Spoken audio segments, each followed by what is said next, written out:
welcome to Square Raindrop. I'm Jo Wheeler. And I'm Steff Bolter. And this is Talking Weather Together.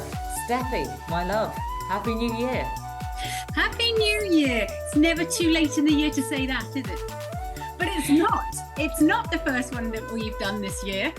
No, it's not. No, it's not. A little problem in the production chain has meant that it hasn't actually made it onto YouTube or anywhere else that we appear. Don't make it sound all fancy, Jo. We made them. They were so good. We wanted to keep them for ourselves. So we did. There is that. I must have watched them. Do you know what? I even missed Happy Valley. Missed Happy Valley to watch them instead. Yeah, they were that good. And now, of course, we're looking at a weather situation where really we need to practice twiddling thumbs because everybody says, what is the worst kind of weather for you as a weather forecaster, as a presenter? And I'm always saying, blue sky, nice day, because there's nothing to say. I know. Do you know, it's going back a bit. In fact, I think it was just before the turn of the millennium, and the southeast had a heat wave that went on for about 6 weeks, and it was just warm, sunny, dry days endlessly. Meanwhile, Scotland and Northern Ireland very conveniently had some pretty rubbish weather. They had a load of cloud and rain and stuff. So at least it was something to say. When somebody says, can we have 3 minutes weather? And it's like, no, you can't actually. There's not 3 minutes worth of weather in there. When you start telling them what you had for lunch 3 weeks ago last Thursday, you think possibly they've given me too much time. I know. But yes, it has been quite quiet this week. We've had, in fact, I was giving a talk in a school yesterday and had the opportunity to talk about the battle between high pressure and low pressure. And that, of course, really is what we've had over the last week and what we're going to keep over the next few days with some subtle differences. So the high pressure, obviously, in the south is trying to keep things calm and settled and serene, possibly even dry, maybe with some sunshine. And then in the north and the west, it's stuff coming off the Atlantic going, let me in. Now, this is a great way to describe it to kids. As you know, there's a battle between the two. But we do see a subtle difference. I don't know if you can tell, I'm actually down in London town today, old London town, where the sun has been shining. But up here on the 17th floor, I'm starting to see the high cloud increase. And certainly by the end of the day, I'm expecting it to be a pretty grey picture, particularly as the sun goes down, because that's what happens. It's not going to be a complete massive change, though, because I always describe high pressures as big, flabby things that don't like to move anywhere in a great hurry. So it just kind of sits over us. And then those weather fronts that you were talking about are kind of trying to pick it out of the way from the north. But then the high goes, nah, and pushes it off again. And so this weekend isn't actually looking so bad. Yeah, a bit cloudy, a bit murky in places, but at least it's dry, and Sunday should be a better day. I was going to say, and there is an upside in so much as we're seeing some higher temperatures. Yeah, about time too. This is what I like, is how it's not too cold and there's even a bit of sunshine. Yep, and we're looking, I think, over the weekend at about 12 or 13 as a high. Yeah, that's nice. That I can cope with that. It's not the -4. But then even then, you can wrap up enough. And if it's sunny, it still feels good. It's the endless rain that gets me. That's what I can't cope with. Yeah, well, no, we definitely haven't got that, although it is a bit damp over the north and the west at the moment. Sorry about that. But over these last few days, I have been woken from a deep slumber by my elderly dogs who decided that at the unearthly hour of 2 o'clock, 4 o'clock and 6 o'clock that they wanted to go outside. And me, because if it's like this in winter, Jo, what are they going to be like in summer when it gets I don't know. So much earlier? You know something, the 2 o'clock one, I was that sleepy. I literally staggered up, pulled on a dressing gown and walked outside. And I'm standing there in my bare feet in the frost on the ice going, how cold is it out here? No, shut the door. I don't know. And it was about, I think it was about -6. It was so cold. I can't tell you, it was so cold. So yeah, next time around, I remember my shoes. I thought that was a good move. And third time around, I had boots and gloves and socks and jeans and ski trousers and 14 coats and a scarf. I am putting in the post to you today some earplugs. I think it's going to help you. Thank you. That is most kind. Although, given the fact they both had dodgy stomachs that day, I think I'd opt for the getting on rather than the earplugs. We're okay with outside.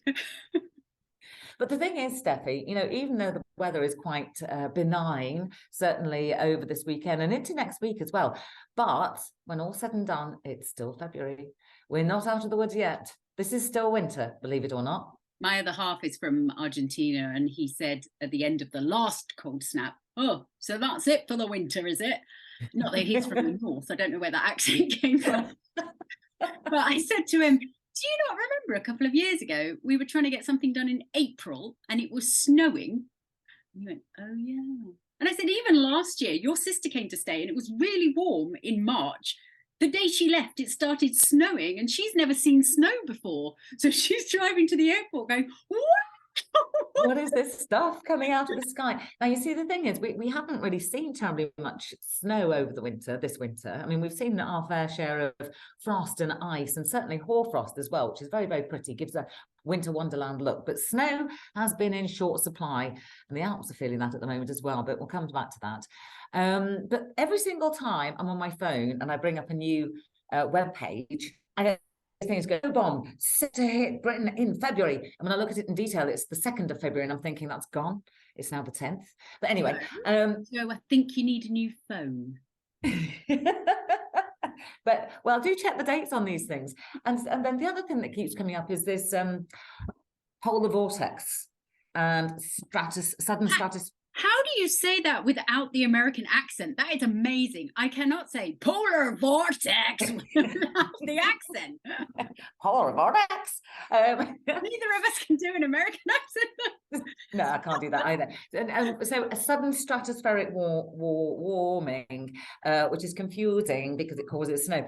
And so we have it on good authority that we did actually have one of these minor SSWs about a month ago, which hasn't impacted the weather too much. But now they're saying that the vortex has actually split, and that this is the same kind of setup that we had for the beast in the east, which is now about 5 years ago, I think.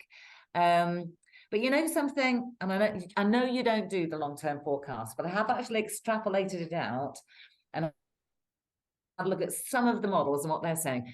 And I can't see that happening at the moment. Anyway, I can't see that happening. I think A, you've got a dodgy phone, but B, that stratospheric warming, the sudden stratospheric warming, what it does is like you get these great big waves that go all the way around the world, and sometimes they crash over the polar vortex, and that's what kind of disrupts it.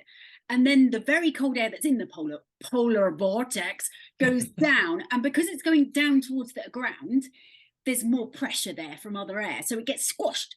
And that means that's what causes the warming. And the warming then transfers down that little bit. And sometimes that disrupts our jet stream. And if it does that, then we can get an easterly, and then we get the beast from the east. So that's why the sudden stratospheric warming can sometimes give us that beast from the east, but it's not guaranteed at all. And sudden stratospheric warming events are really hard to forecast. So I certainly wouldn't have any faith in one that was coming like at the end of the month. I'd be like, we'll see. We'll sit on this one. I want to see the whites of his eyes. Or the whites of the snow. Yeah, exactly. Or the whites of my lamp that's just fallen over behind them. Oh no. Oh no. It's all good. There's no light falling to earth. Did you see, by the way, the comets? So yeah.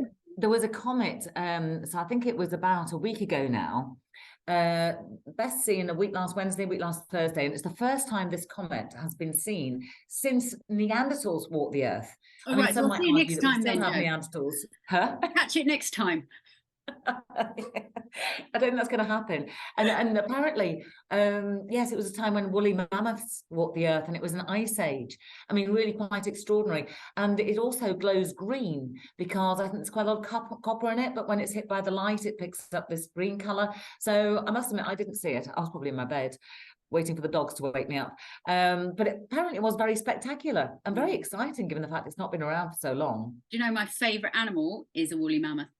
I mean, I haven't seen one in real life, obviously, but I like elephants because they're like second best. But I love woolly mammoths. I think it's ginger. I like ginger people generally. Okay, fair enough. Yeah, you're going with this one. Come to a ball. Anyway. Where's that button? Yeah, so we had the comets, and that's been and gone now. I don't think we will see that one again in our lifetime. And then, as so often, as I came into work today, somebody says to me, "Hey, Joe, you know, what's the weather in the Alps like? I'm off skiing tomorrow." And I go, oh, do you know something? I'll check that out for you. Did you say, oh, would you like a cup of tea? Oh, look out the window. Oh, I think I can see a butterfly. Because that's the trouble, isn't it? When you've looked and you know that the news isn't as good as it might be, you're thinking, will he just forget that he asked me if I just leave now? If I leave the newsroom, he might not remember that he asked me any of this. Or do I actually go and say, so, are you taking your swimwear at all? Yeah. You know? My friend said, my friend who's also another weather forecaster, he said, just lie. I went, what? He goes, well, they're going anyway. So you don't want to ruin their holiday and make them worry before they go. So just go, yeah, it's looking great. Even if it's thunderstorms all week and you've got a beach holiday. Just go, yeah, it's looking great. Go, and they'll come back and they'll go, there was a lot of thunderstorms. And you'll go, oh, was there? Oh, okay. And just walk off. I wonder where those came from. Gosh. Well, I must admit, I did say to him, do you know what? Ski conditions are going to be stunning, particularly first thing in the morning. Yeah, you know, really crisp and plenty of snow. The snow depths are great. Afternoon, do you know what? I'd probably opt for a bit of après ski. Yeah, for most of the rest of the day. Probably a little on the warm side through the afternoon. For the rest of the day and the week. Yes. No, it is still cold at night. So that's one thing. At least you've got these low temperatures overnight. But yeah, a couple of the resorts kind of a week away, or, you know, a week hence, we're kind of getting up to the 9s, 10s, and you kind of go, oh, I'm not a skier myself. So I don't know whether these resorts were fairly low level, low altitude, because I know that some of those higher up have actually been great, you know, throughout. They do have artificial snow. They are kind of used to dodgy weather, a lot of them. A lot of them do have cannons and things to fake snow. Do you ski? No, can you tell? No. Well, it was the way you casually spoke about the cannons, and I'm going, yeah, I know they use those. I don't know what they do. Huh? I saw a photo once. That's how good it gets. Oh, really? Okay. Yeah. So you've seen a photo of it. I'm impressed. Yeah, must be true. Deeply, deeply impressed. So yes, no cannons at the ready. Well, I think, you know, when all's said and done, it's a holiday, isn't it? So, exactly. You know, and you're away from the grind. And it will look spectacular, you know, all that sunshine and snowy slopes and all that kind of thing. Yeah. So now, in Europe, aren't they? There's a lot of après ski, a lot of, you know. Yes. There's a lot else to do. It's not just ski or not ski. It's disappointing, but there are other options where I think some other countries that are just ski, yes, that would be a bit worse. I think my brother heads for the Canadian glaciers. Okay. Possibly just because he can.